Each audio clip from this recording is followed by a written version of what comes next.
사랑의 아버지 하나님, 감사합니다. 오늘도 저희가 한 자리에 모여서 이제 십자가 복음을 들으려고 합니다. 제게 주님께서 더하거나 빼지 말도록 저를 지켜주시고 제가 주님의 말씀을 그대로 주님께 받은 그대로 전할 수 있도록 하옵시고, 또한 받는 우리 그리스도인들도 더하거나 빼지 않고 그대로 하나님께서 계시해 주신 그대로 받을 수 있도록 전하는 저나 받는 우리 그리스도인들 모두에게 은혜를 내려 주시옵소서. 모든 말씀 우리 주 예수 그리스도 이름으로 기도드립니다. 아멘. 자, 그러면 첫째 슬라이드 보여드릴게요. 자, 다 일어서 주시기 바랍니다. 음, 첫째 슬라이드를 제가 보여드리도록 하지요. 음,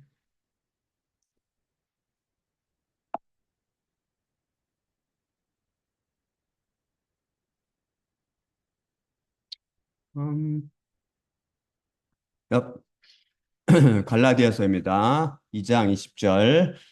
내가 그리스도와 함께 십자가에 못 박혔나니 그런즉 내가 더 이상 살지 않고 내 안에 그리스도께서 사시느니라.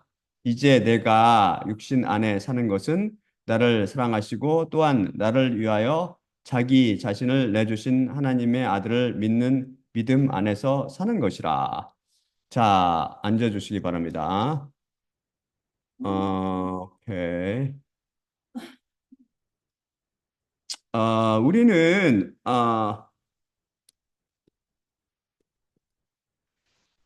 지금 종교학 박사요, 모슬렘 최고 토론가로 알려진 학자 샤빌 알리가 저술한 소책자 101 Contradictions in the Bible, 즉 성경 속의 101개 모순들을 통해 그가 제기한 의문점들을 하나도 빼놓지 않고 답변해가며 자연인들의 눈에 모순으로 보이는 성경 말씀 속의 난제들을 어떻게 해석하는지 다 같이 그 양의 영이신 성령님을 통해 배우고 있습니다.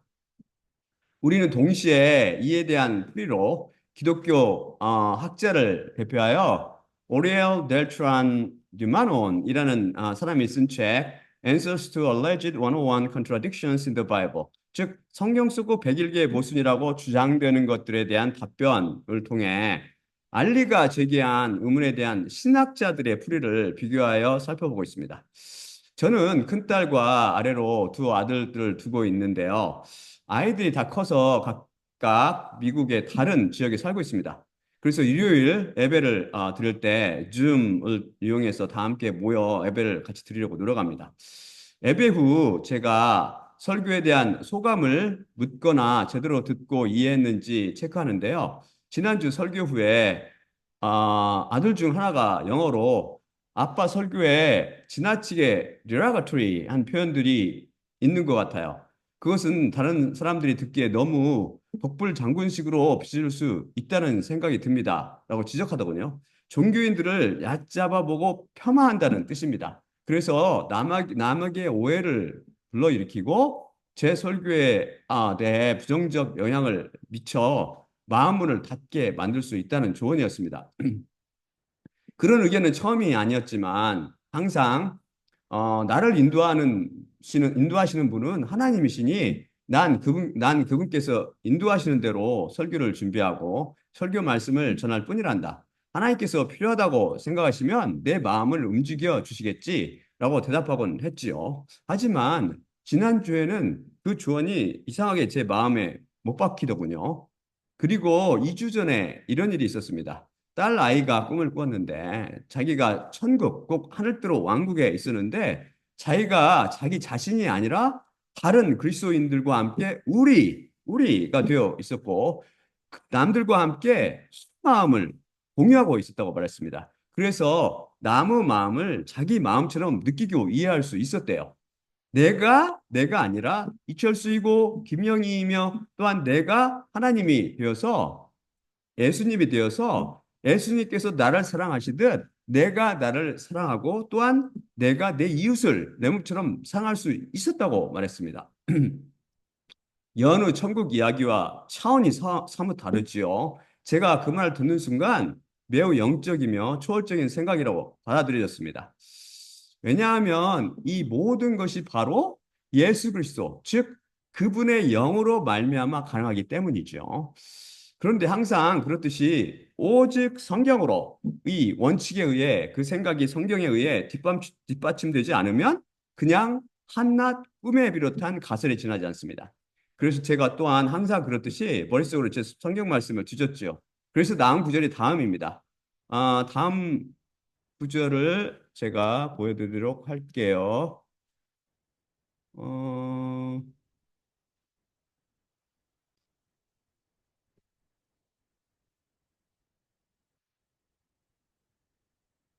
이건 두 장으로 되어 있습니다. 제가 읽어드리겠습니다.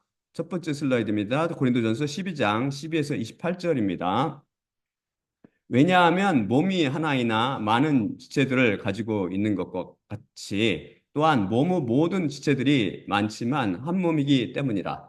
이렇듯 또한 그리스도도 그러하니 한 영 안에서 우리 자신들 모두가 한 몸 안으로 세례받았기 때문이니 유대인들이나 헬라인들이나 노예들이나 자유인들이나 또한 모든 자들이 한 영 안에서 마시게 되었느니라. 왜냐하면 바로 몸은 한 지체가 아니요 많기 때문이라. 만일 발이 나는 손이 아니니 몸으로부터 나지 않았다고 말한다면 이 이유 때문에 몸으로부터 나지 않은 것이 아니냐? 그리고 만일 귀가 나는 눈이 아니니 나는 몸으로부터 나지 않았다고 말한다면 이 이유 때문에 몸으로부터 나지 않은 것이 아니냐? 만일 온몸이 눈이라면 청각 기능은 어디 있겠느냐? 만일 온몸에 청각 기능만 있다면 후각은 어디 있겠느냐?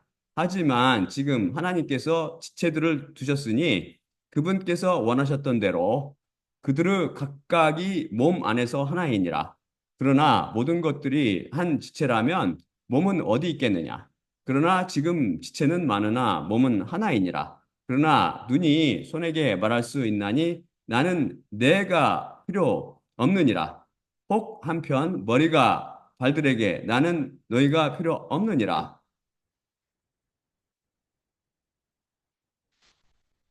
다음 슬라이드 제가 보여드릴게요. 두 번째 슬라이드입니다.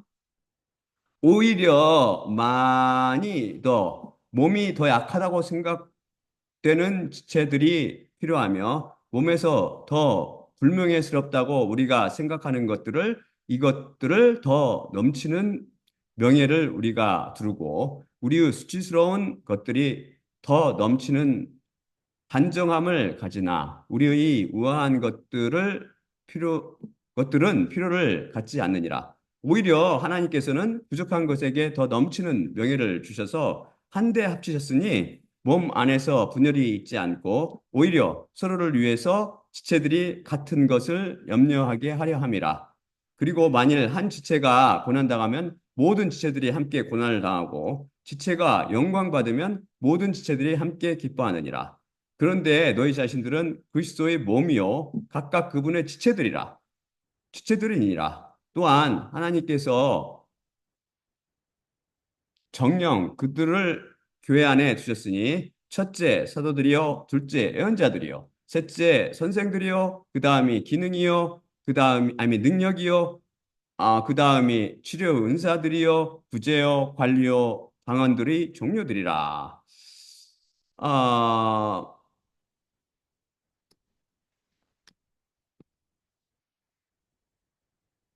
hold on a moment.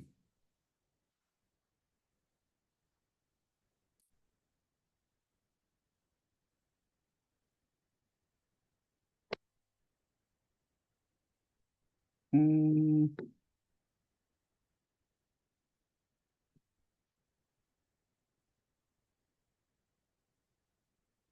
음,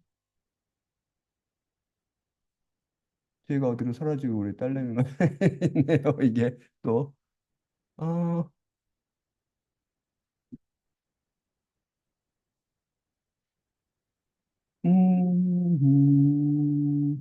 제가, 이게 이걸 잘 할 줄 몰라가지고, 음, 잠깐 보겠습니다. 야, I find it so good. I did it. So, 어, 그래서, 잠깐만, 올게요. 그래서 지난주 예배가 끝난 후에 제가 딸에게 슬쩍 물었죠. 지금 이름 등장했던 저 딸에게. 아무리 내 생각이 그럴듯해도 성경 말씀에 의해 뒷받침되지 않으면 쓸데없는 가설에 지나지 않는단다. 그러자 딸이 답해내온 구절이 바로 우리가 방금 읽은 구절입니다. 놀랍게도 부녀의 생각이 일치한 것이죠. 한 몸이란 의미가 이해됩니까? 갈라디아서 2장 20절입니다. 제가 갈라디아서를 읽어드리겠습니다. 갈라디아서 2장 20절입니다. 본문 말씀이었죠. 어, 내가 그리스도와 함께 십자가에 못 박혔나니 그런즉 내가 더 이상 살지 않고 내 안에 그리스도께서 사시느니라. 이제 내가 육신 안에 사는 것은 나를 사랑하시고 또한 나를 위하여 자기 자신을 내주신 하나님의 아들을 믿는 믿음 안에 사는 것이라. 아, 이미 여러 차례 배웠듯이 어, 믿음은 피에 담가져 있는 예수님의 말씀입니다. 이것이 십자가 복음을 통해 그리스도인 안에 살아있는 씨로 뿌려집니다. 그러면 그것이 괴수처럼 살아있어 뿌리를 내고 싹을 내며 가지를 뻗고 나무로 자랍니다. 그래서 구원의 일을 믿음으로 성장하면 우리를 예수님과 함께 십자가에 못 박아 옛사람을 죽여 폐기 처분시킵니다. 그러면 이 피에 담겨져 있는 말씀인 믿음을 통해 성령님께서 찾아오십니다. 우리가 믿음으로 인해 의롭다 인정받고 의인이 되었기 때문입니다. 그런데 성령님께서 바로 생명을 주는 이로써 예수님의 말씀과 동일한 것이라고 했습니다. 바로 믿음이 예수님의 음성인 말씀, 곧 크레마, 가 영이 되어서 우리 안에 예수님으로 오시는 것이죠. 로고스로 뿌려져서 크레마로 살아나는 것입니다. 이렇게 일어나는 십자가 사건은 나를 죽이는 사건입니다. 마귀의 반역으로 만들어진 이 나가 마침내 처형되는 것이죠. 십자가를 통해 내가 죽고 예수님께서 찾아오십니다. 그래서 이 예수님의 영인 성령님을 통해 이제 십자가를 통과한 그리스도인들은 다 그리스도인들의 지체를 이루게 되었습니다. 한 영 안에서 우리 자신들 모두가 한 몸 안으로 세례받았기 때문이죠. 그래서 우리는 서로 성령님을 통해 한 몸이 되었습니다. 내가 죽고 우리로 살아난 것이죠. 다음 슬라이드를 제가 보여드리도록 하겠습니다. 요한복음 14장 16에서 20절입니다. 요한복음 4장 16절에서 20절입니다. 그리고 내 자신이 아버지께 요구할 것이요. 또 다른 대변자를 너희에게 그가 주시리니 너희와 함께 세대들에 이르도록 그가 있게 하려 함인데 진리의 영으로 그를 세상이 받을 수 없나니 그를 그것이 보지 못하고 알지도 못하나 그를 너희가 아는데 너희 곁에 그가 머물고 있으며 너희 안에 그가 있을 것이기 때문이라. 너희를 보화로 내가 버리지 않으리니 너희를 향해 내가 오고 있느니라. 아직 잠깐이면 세상이 나를 더 이상 보지 못하나 너희 자신들은 나를 보는데 내가 살아있고 너희 자신들이 살 것이기 때문이라. 전할 안에 너희 자신들이 알 것이니 내가 내 아버지 안에 있고 너희가 내 안에 있으며 내가 너희 안에 있느니라. 어, 그렇죠. 바로 십자가 사건을 통해서 예수님의 이 말씀이 정확히 성취되었습니다.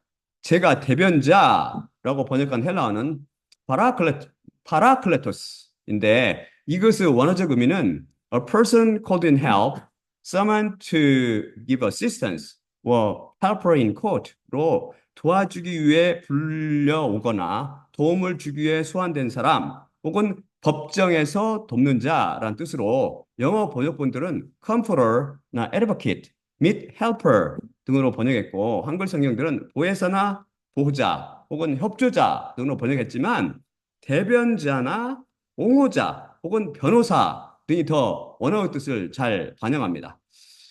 이것의 동사형은 파라칼레오인데요. 원어적 의미는 to ask to come and be present where the speaker is. 즉 말하는 이가 있는 곳에 와서 있어 달라고 요청하다로 간략히 to call to one side로 자기 곁으로 부르다라는 뜻입니다. 즉 자기 옆에 와서 자기를 위해 변호하며 도와달라는 의미입니다. 그래서 파라클레토스의 번역은 대변자가 가장 적절한 것 같습니다. 이 대변자, 곧 예수님의 영이신 성령님으로 인해 십자가를 통해 이로부터 난 그리스도인들은 이제 나가 아니고 우리가 예수님 안에 또한 예수님께서 우리 안에 그리고 예수님께서 하나님 안에 계신 상태를 경험하게 되었습니다. 왜냐하면 성령님으로 인해 모두 한 몸이 되었기 때문이지요. 이제 한 몸이므로 서로 기쁨과 아픔을 같이 체험하게 됩니다.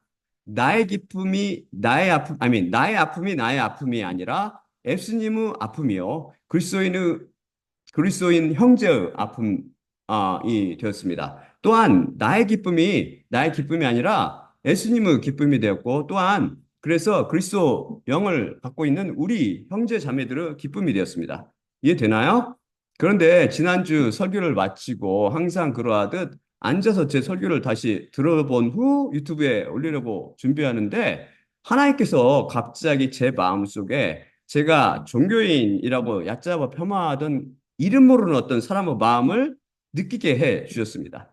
그는 목사인 것 같았는데 하나님을 구하며 알고자 하는 갈급한 심정으로 신학을 한 사람이었습니다. 순간 그 사람의 마음을 제가 마치 그 사람인 것처럼 느낄 수 있었습니다.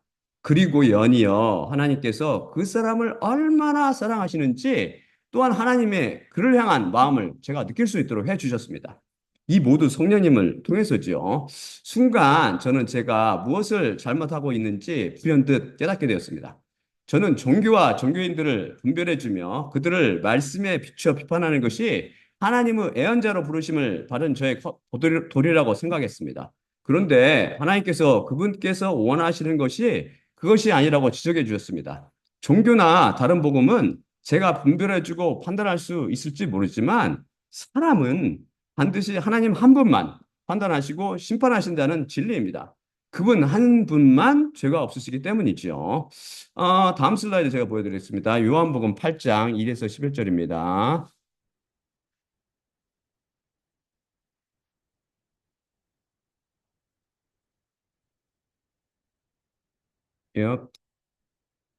제가 읽어드릴게요. 그러나 예수님께서는 올리브산으로 가셨더라. 그러나 새벽에 다시 성전 안으로 그분께서 오셨는데 모든 백성이 그분을 향해 오고 있었고 앉으신 후 그들을 가르치셨더라. 그러자 율법 학자들과 바리새인들이 간음 중에 붙잡힌 여자를 이끌고 왔고 그녀를 가운데 세운 후 그분께 이르기를 선생님, 이 여자가 간음을 하고 있는 행위 중에 붙잡혔나이다. 그런데 율법 안에서 모세가 우리에게 이와 같은 것들을 돌로 치라고 명령했는데, 그러면 당신 자신은 무엇을 말씀하시나이까? 그러나 그분을 시험하면서 이것을 그들이 일렀으니 그분의 고소를 그들이 가지려 하였더라. 그러자 예수님께서 아래쪽으로 구부리시고 땅을 향해 새겨 쓰셨더라. 그러나 그들이 지속해서 그분께 물었을 때 그분께서 똑바로 일어나셨고 그들에게 말씀하셨으니 너희 중 죄 없는 자가 먼저 그녀에게 돌을 던져라. 그리고 다시 허리를 구부리신 후 땅을 향해 쓰기 시작하셨더라. 그러자 들은 자들이 연장자들로부터 시작하여 하나씩 떠나기 시작했으며 홀로 그분께서 남겨지셨고 중앙에 그녀가 서 있었더라. 그러자 똑바로 일어나신 후 예수님께서 그녀에게 말씀하였으니 여자야 그들이 어디 있느냐? 너를 아무도 정죄하지 않았느냐? 그러자 그녀가 말했으니 아무도 정죄하지 않았나이다 주님. 그러자 예수님께서 말씀하였으니 나 자신도 너를 정죄하지 않노라. 가라. 지금부터는 더 이상 죄를 짓지 말라. 여기서 예수님께서 하신 역할이 바로 아, 파라클레토스의 역할이시죠. 파라클레토스. 어, 즉 대변자 역할입니다. 여자 곁에 서셔서 여자를 위해 도와주시며 변호해 주시고 계셨던 것이죠. 전에 언제가 말씀드렸듯이 제가 바울이 다마스커스로 가는 길에 예수님을 만나 회개하게 되는 기사를 읽을 때마다 성령님께서 제 마음을 감동시켜 눈물이 나게 하십니다. 그리고 또 나를 눈물 나게 하시는 기사 중 하나가 바로 간음 중에 잡힌 이 여인의 기사입니다. 어제 이 기사를 번역하며 눈시울을 적셨습니다. 왜 이 여인의 기사가 저를 감동시키며 눈물 나게 할까요? 그 이유는 바로 제가 이 간음 중에 잡힌 여인이기 때문입니다. 율법 학자들과 바리새인들은 간음 중에 있던 그녀를 급습하여 붙잡고 현장 범이라는 증거를 확보하며 그녀에게 최대한 모욕을 주기 위해 그녀가 옷으로 자신을 가리는 것을 허락지 않고 알몸인 상태로 질질 그녀를 끌고 예수님 앞으로 데리고 나왔을 것입니다. 그러니 그 수치와 모멸감이 얼마나 컸겠습니까? 이 여인은 바로 저요. 알몸 상태로 간음 중에 잡혀 십자가 앞으로 끌려 나온 여러분이며 이 여인은 바로 우리의 어머니 곧 교회인 에루살렘입니다. 그녀를 그 누구도 돌로 쳐서 정죄하지 못했습니다. 모두 다 죄가 있기 때문이죠. 그런데 이렇듯 죄가 있는 제가 어찌 감히 다른 죄인들을 판단하고 정죄할 수 있겠습니까? 저는 지난주 제가 판단하고 정죄했던 종교인들 중에서 이 여인이 있음을 깨달았습니다. 또한 한 몸인 우리 교회의 지체들이 저에게 돌세례를 맞으며 알몸으로 서 있음을 성령님의 감동을 통해서 느끼게 되었습니다. 그리고 바로 그녀가 알몸으로 예수님 앞에 떨며 서 있는 저 자신임을 다시 발견하게 되었습니다. 그리고 또한 성령님께서는 예수님께서 각 사람, 한 사람 한 사람을 진심으로 사랑하고 계심을 깨닫게 해주셨습니다. 다음 슬라이드 보여드리겠습니다. 마가복음 10장 17에서 22절입니다.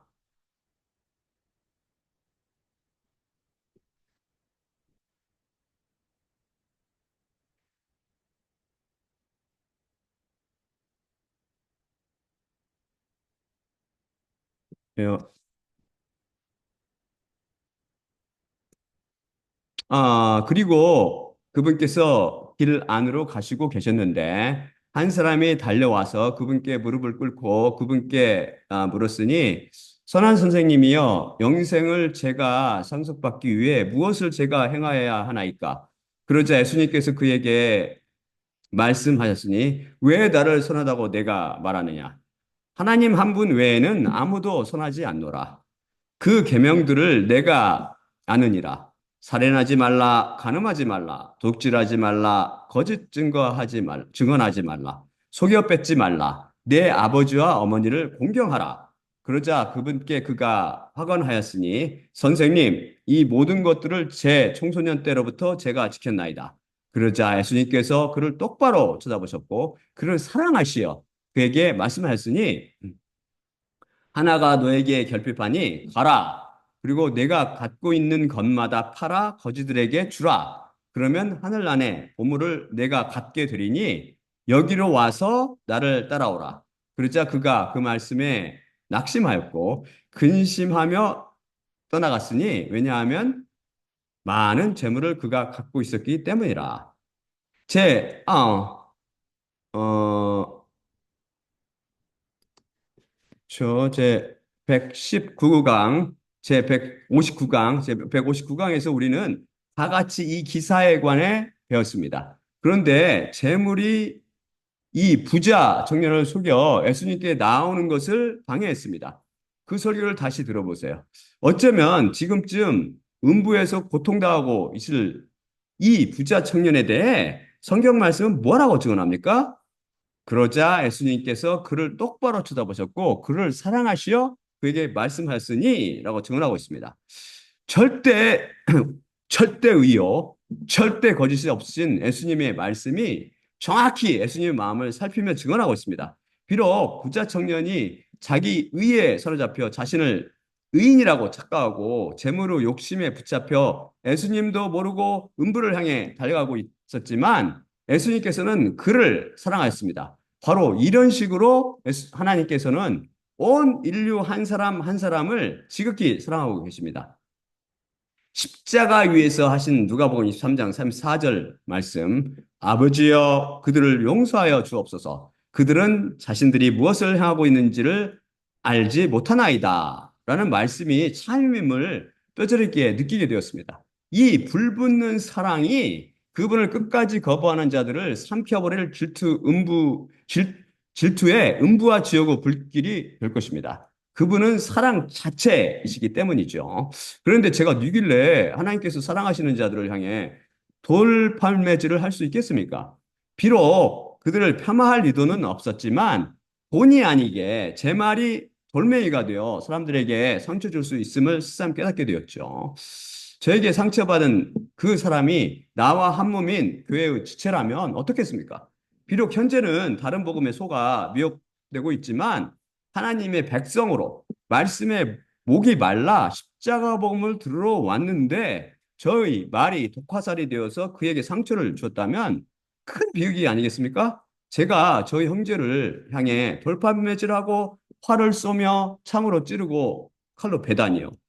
그래서 저에게 종교인이라고 불렸던 그 사람이 바로 하나님 교회의 한 지체요. 한 몸이므로 제가 성령님을 통해 그 한 몸인 그 지체의 마음을 느낄 수 있었을는지도 모릅니다. 마귀의 수가 청려 포도주에 취한 상태로 어쩌면 갈급하게 십자가 복음을 들으러 나왔는데 저 종교인 비판에 마음의 상처를 입고 십자가 복음의 문을 닫고 떠나버리지는 않았나 걱정됩니다. 제가 전에 에바가 여호와 하나님의 이름에 대한 올바른 발음이라고 잘못 알고 여러분에게 가르쳐 드렸듯이 저는 지금껏 하나님의 마음을 잘못 알고 사람들에게 상처 주고 있었었던 것입니다. 그래서 제가 어느 날 꿨던 꿈을 이해하게 되었습니다. 수년 전에 저는 한 꿈을 꿨는데 꿈속에서 제가 성령님의 검을 손에 쥐고 있었습니다. 그런데 그 성령님의 검으로 마귀를 한 칼에 베어버렸습니다. 가만히 보니 또한 그 성령님의 검을 휘둘러 사람도 죽였습니다. 그 꿈에서 깨어난 후 시시때때로 그 꿈을 떠올리며 내가 과연 마귀를 쳐부수는 설교뿐 아니라 꼭 사람을 죽이는 설교를 하고 있지는 않은지 아는가? 혼자 수시로 점검하곤 했는데 드디어 때가 찾아 하나님께서 그 꿈의 의미를 깨닫게 해주신 것 같습니다. 그래서 저는 여러분에게 제 죄를 고백합니다. 제가 혹시 여러분 중 그 누구든지 의도치 않게 마음에 상처를 줬다면 저를 용서해 주시고 부족한 저를 위해 기도하며 제 뒤에 계신 하나님만 바라봐 주세요. 저는 항상 하나님 앞에서 설교하는 심정으로 십자가 복음을 선포합니다.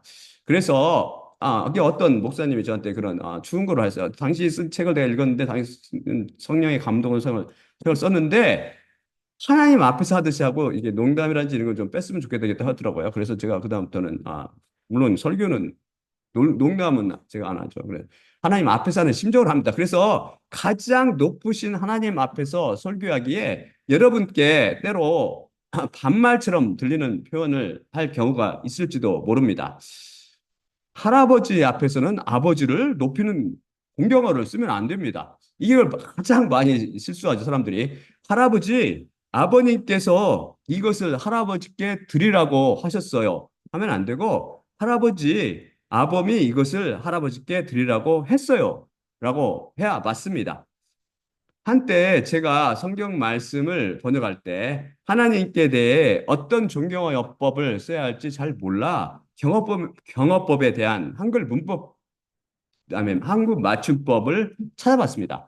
그랬더니 현대어에서는 옛날처럼 어른들에게도 지나치게 격식을 차리는 존경어법을 쓰지 않고 반존대어법을 써도 된다고 되어 있더군요. 그래서 제가 깨달았죠. 아하, 인간의 언어는 존경어법을 포함하여 시대에 따라 변하는구나. 그래서 저는 이런 가변적인 인간의 어법에 집착하지 말고 하나님께 대해서는 문법에 어긋나더라도 무조건 최고의 경어법을 쓰기로 작정했습니다.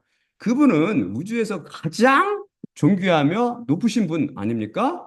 그래서 여러분 중에 제 번역을 들으며 왜 종용어법이 지나쳐서 문법이 어긋나지? 말씀할지 모릅니다. 그런데 어차피 현대 종용어법은 여러분이 생각하는 것보다 훨씬 관대한 상태입니다. 그런 표현을 하나님께 쓸 수는 없지 않습니까? 저는 시간을 초월하시는 하나님의 말씀을 번역할 때 시간을 초월하는 어법을 써서 문법의 파격적인 번역을 하기로 작정했습니다. 자, 그럼 다시 계속해서 자연인 알리란 모슬렘 학자님의 오해를 풀어드리도록 합시다. 앞으로는 저는 종교니 다른 복음이니 하는 단어는 지속해서 쓰되 사람들에게 상처를 줄 수 있는 종교인이라는 표현보다는 자연인이라는 단어로 교체해서 듣는 사람들 누구에게든지 상처를 주지 않도록 노력하겠습니다. 우리는 모두 그리스도 안에서 한 몸이 될 수 있기 때문입니다. 알리도 예외가 아니죠. 서도벌을 보세요. 자연인이란 위로부터 나지 못한 그리스도인과 비그리스도인 모두를 포함하는 단어입니다. 어떤 특정한 사람을 지칭하는 경멸적인 단어가 아닙니다. 제가 이 단어를 쓰면 오해하지 마세요. 이해해 주시기 바랍니다. 알리가 33번째 모순이라고 지적한 것은 다음의 구절입니다. 셀라는 과연 셀라의 아버지는 과연 누구였나요? 하는 것입니다. 제가 보여드리도록 하겠습니다.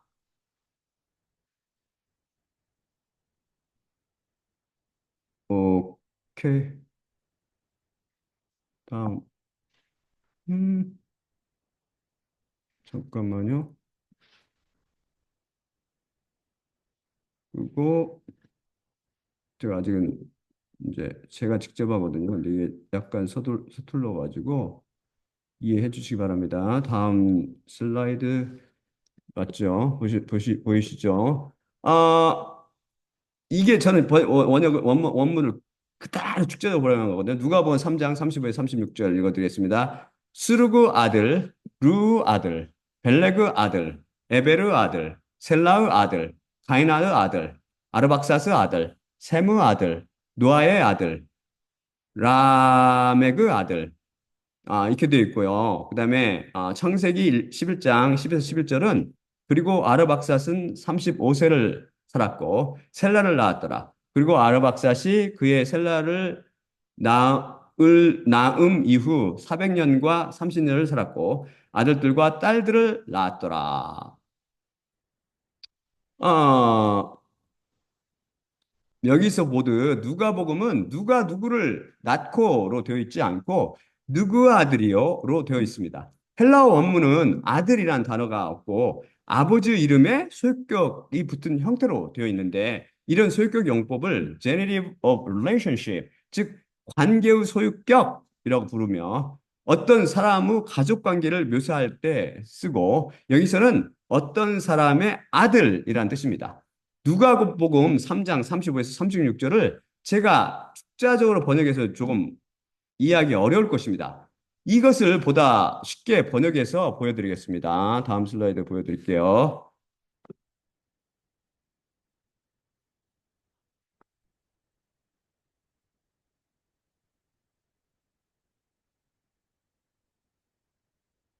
야, 이 슬라이드는 이제 여러분 읽어드리면 보다 잘 들어올 거예요.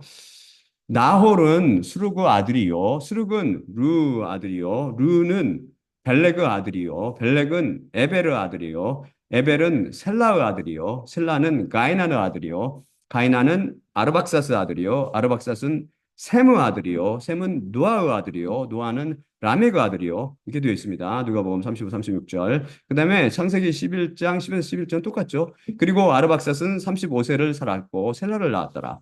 그리고 아르박삿이 그의 셀라를 낳음 이후 400년과 3년을 살았고 아들들과 딸들을 낳았더라. 아, 그래서 이 이제 보다 명확히 이해되죠. 누가복음 3장 36절은 분명히 셀라는 가인하는 아들이요라고 증언하고 있는데 반해 창세기 11장 10절은 그리고 아르박삿은 35세를 살았고 셀라를 낳았더라고 서로 모순되게 증언합니다. 마침내 알리가 성경 속의 모순을 찾아낸 것일까요? 당연히 아니죠. 지난 시간 설교를 여러분이 잘 들었다면 여러분도 이 문제를 쉽게 풀 수 있을 것입니다. 풀었나요?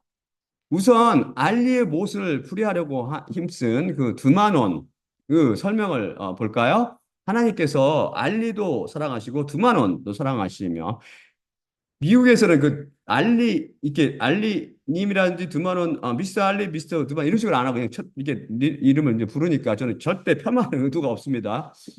참조하시고요. 이 둘 중 혹시 누가 그리스도 제가 여러 사람 세계 사람들을 우리 환자들이 참 물어보는데 종교법이 우리나라처럼 받는 데는 아무 데도 없어요. 아무 데도. 심지어 일본도 우리처럼 종교법에 안 받는 데도 있고 전부 first name으로 부릅니다. first name. 그래서 저는 우리 환자들한테 전부 first name 불러요. 웬만하면. 저보다 나이 많은 사람도 그냥 first name. Hi George, how are you? 이렇게 부르죠. 그래야지 그 사람들 더 friendly, 더 친하다고 느낍니다. 친하다고. 옛날에 한때는 제가 나보다 많이 나는 사람들이 막 first name 부르는 게 너무 불편해가지고 미스터 막 이러고 그랬는데 나중에 알고 보니까 미국 사람들 듣고 이렇게 하니까 해보니까 미국 사람들은 first name으로 불러도 친근감 있게 듣는답니다. 그래서 가능하면 first name으로 그냥 부르죠. 그래서 이 사람들은 아랍계통도 물어봤어요. 아랍계통도 물어봤더니 아랍계통도 first name으로 부르지 미스터란 말 안 쓴대요. 미스터라는 말 쓰는 것은 동양인권밖에 없어요. 동양권. 그래서 저는 동양인권 사람들한테는 미스터로 반드시 붙여주죠. 반드시. 다는 아니고 젊은 애들은 봐서 영어가 이렇게 플루언트하고 모음 이게 액센트 들어오면 알거든요. 스테난지 아닌지 쫙 들어오면 아는데 액센트 없는 애들은 그냥 이게 부르기도 하고 케이스 바이 케이스. 그래서 아무튼 어쨌든 이 사람들을 내가 두만 원인이 알리라고 부르는 건 절대 폄하하는 의도가 없습니다. 하나님께서 알리도 사랑하시고 두만 원도 사랑하시며 이 둘 중 혹시 누가 그리스도 지가 될지 알 수 없으므로 이들을 품는 마음으로 다 같이 고민하며 이 문제를 풀어봅시다. 우선 두마노는 세 명의 성경 주석가들을 인용하여 다음처럼 주장했습니다. 가이서와 하우는 창세기 5장과 10장을 완전한 연대순이 아니지만 그냥 적절한 족보로 보는 것이 더 낫다고 말한다.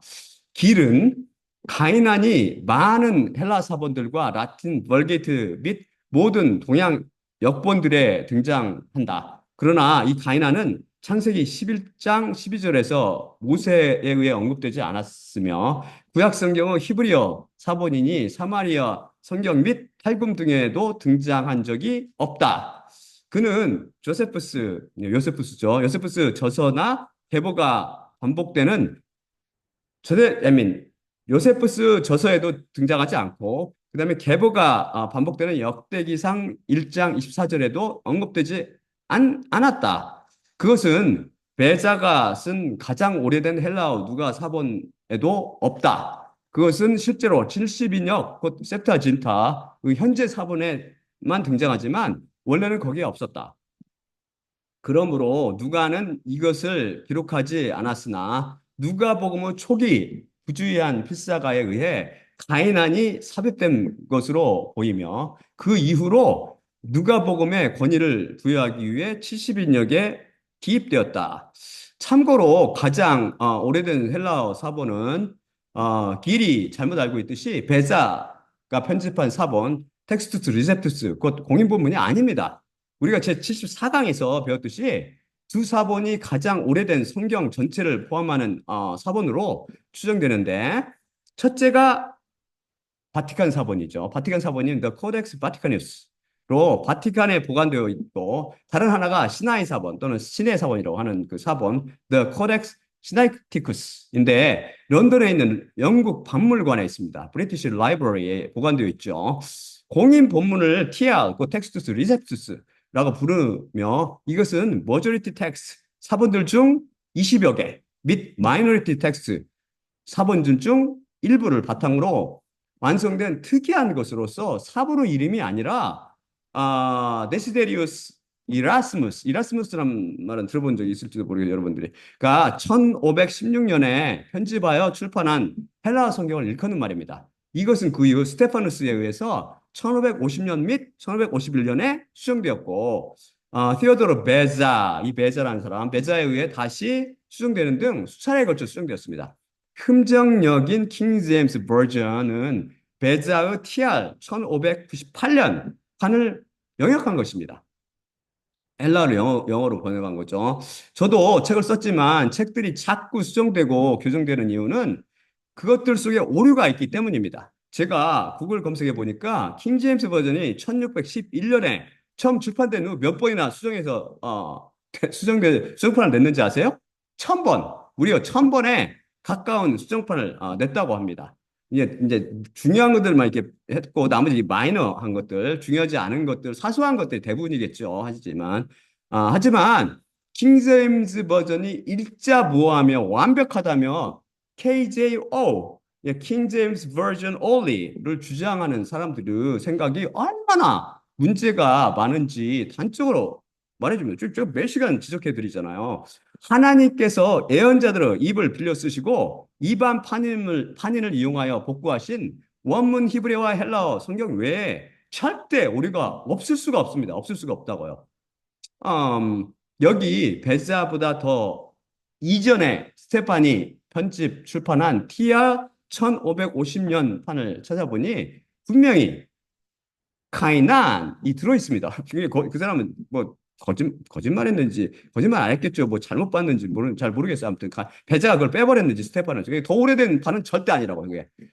이것보다 더 오래되고 정확한 서본들을 편집한 네슬 알란드 본과 웨스컷 앤 홀트 본 및 이반 판인의 헬라어 성경에는 카이난이 아니라 카이남으로 되어 있는데 이것은 카이난의 헬라식 표기법입니다. 셀라는 히브리어로 샬락나 셸락으로 되어 있거든요. 표기되는데 이더 원은 둘 중에 하나로 표기되는데 저기 뭐야 헬라 역본에는 뭐라고 아니 헬라 원본에 뭐라고 되냐면 살라로 돼 살라.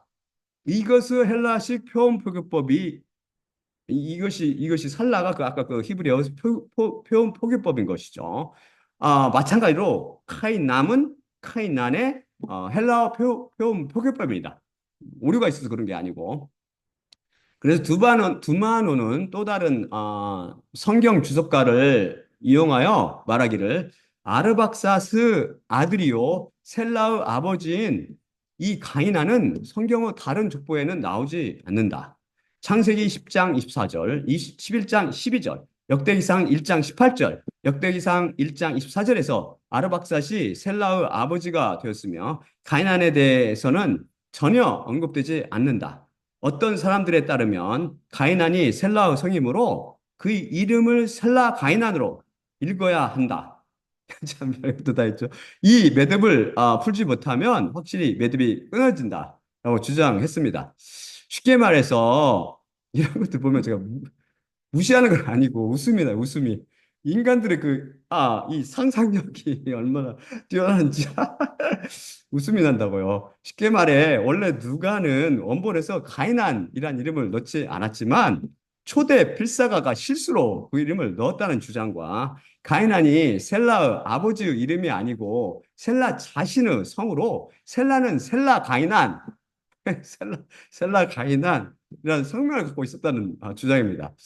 필사의 오류를 주장하는 학자들은 안타깝게도 당신 자신의 말씀을 철저히 지키시는 하나님의 살아계심을 체험하지 못했으며 완전한 숫자 디자인으로 맞아떨어지는 판인이 발견하여 복구해낸 헬라어 원문을 설명하지 못합니다. 게다가 가이난이 셀라의 성이라는 주장은 가능성이 희박한 것이 창세기와 역대기상 및 누가복음 계보의 모든 사람들은 이름만 등장하는데 왜 뜬금없이 유독 셀라만 이름과 성이 등장할까요? 그 원본 보면 아니라는 거 보여요. 자, 그럼 그 양의 계시를 통해 하나님의 생각을 알아봅시다. 우선 성경은 완전 무어함으로 이 누가복음 3장 36절로 셀라는 가이나는 아들이요란 말씀과 창세기 11장 10절에 그리고 아르박삿은 35세들을 살았고 셀라를 낳았더라는 말씀 둘 다 옳을 것입니다. 따라서 셀라는 가이나는 아들일 것이며 또한 아르박삿은 셀라를 낳았을 것입니다. 맞나요? 뭐라고요? 헷갈린다고요? 그럼 셀라 아버지는 누구일까요? 이 모순처럼 보이는 역사적 사실을 이해하기 위해 지난 시간 배웠던 아들을 뜻하는 히브리어 벤과 나타라는 뜻의 동사 얄라드를 알고 있어야 합니다. 이것만 알면 이 문제는 쉽게 풀립니다. 간단히 복습해 볼까요? 지난 시간 우리는 히브리어에서 후손을 의미하는 단어로 남자 후손은 모두 아들을 의미하는 ben을 쓰고, 그리고 여자 후손은 모두 딸을 의미하는 bat 하나를 쓴다고 배웠습니다. 아들도 벤, 손자도 벤, 증손자도 벤, 고손자도 및 현손자까지, 아니 그 이후 손자들도 다 벤입니다. 또한 딸도 밭, 손녀도 밭, 증손녀도 밭, 고손녀도 밭, 현손녀도 밭, 및 그 아래 손녀들도 다 밭입니다. 그리고 그들을 낳은 조상이라는 단어도 아버지를 뜻하는 단어인 아브 하나를 쓴다고 배웠습니다. 아버지도 아, 할아버지도 아, 증조 할아버지도 아, 보조 할아버지도 아, 현조 할아버지도 아브입니다. 그의 모든 조상들은 다 아브입니다. 그래서 아브라함을 우리 믿음의 조상, 곧 아브인 아버지라고 부르는 것입니다. 또한 나타라는 뜻을 갖는 히브리어는 얄랏에 대해서 배웠는데, 이스라엘 사람들이 사용하는 현대 신약 성경에서 나타라는 헬라어 getnow를 이 단어를 써서 번역했다고 배웠죠. 이 단어는 생물학적 출생 관계를 표현할 때 부모 같은 바로 이유 직계 자손뿐 아니라, 아니 직계 가족뿐 아니라 할아버지나 그 이후 조상으로부터 나온 경우도 이 단어를 이용해서 표현한다고 배웠습니다. 왜냐하면 이 출산을 통해 탄생한 후손은 모두 자기 부모를 비롯하여 더 거슬러 올라간 손조들이 낳은 것으로 간주하기 때문이죠.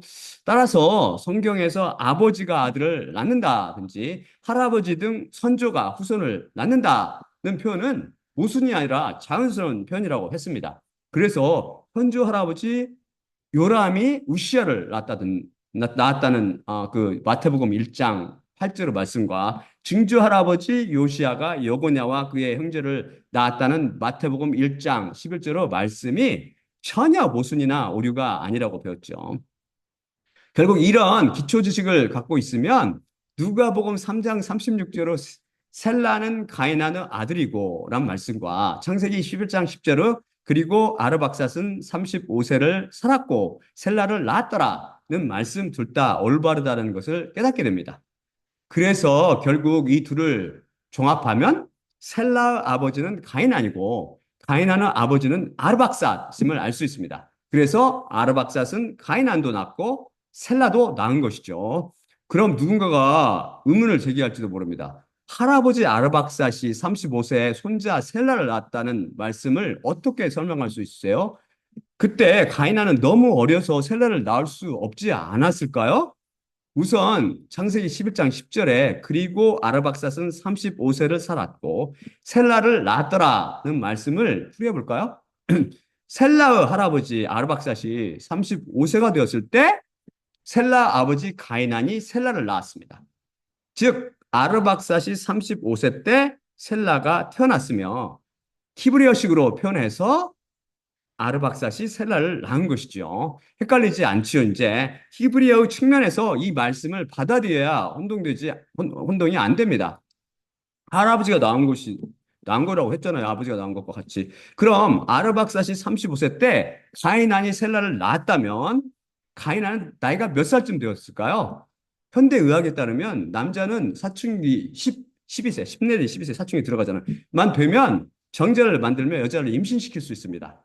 제가 20년 이상 전에 한국에 있을 때 한 가슴 아픈 뉴스를 들었는데요. 한 여중생이 자기 언니가 직장에서 밤늦게 퇴근하여 무서우니까 버스 정류장에 좀 나와달라고 부탁했답니다. 자기 동생한테 언니가. 그래서 밤에 버스 정류장에 언니를 맞이하러 나갔습니다. 그런데 초등학생들이 이 작은 애들 초등학생들이 때로 덤벼들어서 그녀를 끌고 가서 성폭행하고 그녀를 임신시켜서 미혼모로 만들어 버렸습니다. 제 환자들 중에 나이가 30대나 40대밖에 안 됐는데 손자 손녀를 데리고 있는 경우도 드물지 않게 있습니다. 그래서 아르박삿이 35세 때 손자인 셀라를 보게 되는 것은 전혀 모순이 아닙니다. 예를 들어 이게 제 추정이죠. 추정하면 아르박삿이 17세 때 가이난을 낳았고 충분히 낳을 수 있잖아요. 그렇죠? 그다음에 가이난이 18세가 될 때 셀라를 낳았다면 그때 아르박삿은 정확히 35세가 되었을 것입니다.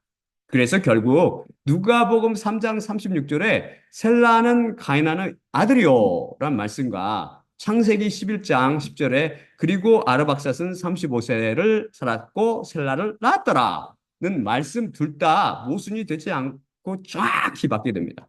성경서에 절대 모순이 없는 것이죠. 그럼 왜 히브리어 구약어 계보에서는 제가 찾아보니 septuaginta는 있는데 septuaginta는 이게 많이 오류가 있는 것 같아요. 보니까 그러니까 하나님께서 쓰신 그 구약 헬라어 그 히브리어 아니 구약 헬라어요. 구약 히브리어 구약에서는 왜 셀라어 아버지 가인하는 이름이 전혀 등장하지 않을까요? 그것은 지난 시간 배웠듯이 인과응보 법칙을 초월해서 역사하시는 하나님의 은혜의 법칙 때문입니다. 하나님의 제비뽑기에서 가인하는 이름이 기막힌 숫자 체계로 디자인된 영원한 생명 말씀인 성경 말씀에서 탈락되었던 것입니다. 결국 그것은 하나님의 놀랍고 기묘한 섭리 때문입니다. 이 놀라운 비밀을 부분만 아시죠?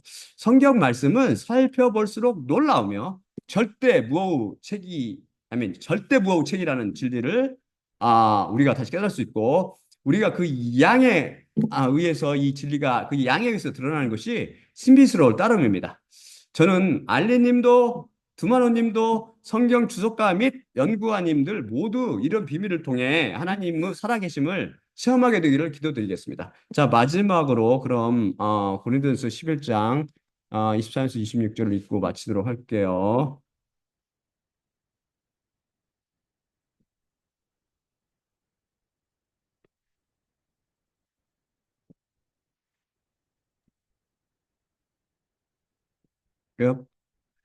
내가 너희에게 전한 것은 주님께 받은 것이니 곧 주 예수님께서 잡히시던 밤에 떡을 취하시고 감사하신 후 떼어 이르시되 이것은 너희를 위하는 내 몸이니 이것을 행하여 나를 기억하라 하시니라. 식후에 또한 그와 같이 잔을 취하시고 이르시되 이 잔은 내 피로 세운 새 언약이니 이것을 행하여 마실 때마다 나를 기억하라 하시니라. 그러므로 너희가 이 떡을 먹으며 이 잔을 마실 때마다 주님의 죽으심을 그분이 오실 때까지 전파할지니라. 주님의 몸과 피로 상징되는 떡을 떼며 잔을 마실 때마다 십자가를 통해 당신 자신의 말씀을 철저히 보존하시며 지키시는 예수님만 바라봅시다. 또한 나의 십자가를 기억하고 내가 다시 올 때까지 이를 전파하라고 명령하신 또한 말씀하신 예수님과 그분의 죽으심을 기억하고 전하며 성경 말씀이 완전 무한 절대 진리로 하나님의 말씀임을 자연인들이 깨닫고 십자가 복음으로 나오게 되기를 기도드립니다. 자, 그러면 제가 마지막으로 기도하고 마치도록 하겠습니다. 어, 사랑의 아버지 하나님 감사합니다. 오늘도 저희 말씀 주시면 감사합니다. 오늘 말씀에서 다시 배웠듯이 하나님의 말씀은 일자무오 절대 진리임을 또다시 배우게 되었습니다. 우리 이 놀라운 십자가 복음, 놀라운 이 성경 말씀, 이 성경 말씀을 하나님 대하도 두려워하게 하시고 이 말씀을 통해서 또한 이 십자가 복음이 로고스로 풀어질 때 이 말씀이 그들 안에서 흐레마로 살아나면서 믿음을 통해서 흐레마로 살아나면서 위로부터 남을 줄 수 있도록 주님께서 은혜를 베풀어 주시옵소서. 모든 말씀 우리 주 예수 그리스도의 이름으로 기도드립니다. 아멘. 자, 그러면 잠깐만요. 아직 안 끝났습니다. 제가 이거를 끝내야 끝납니다.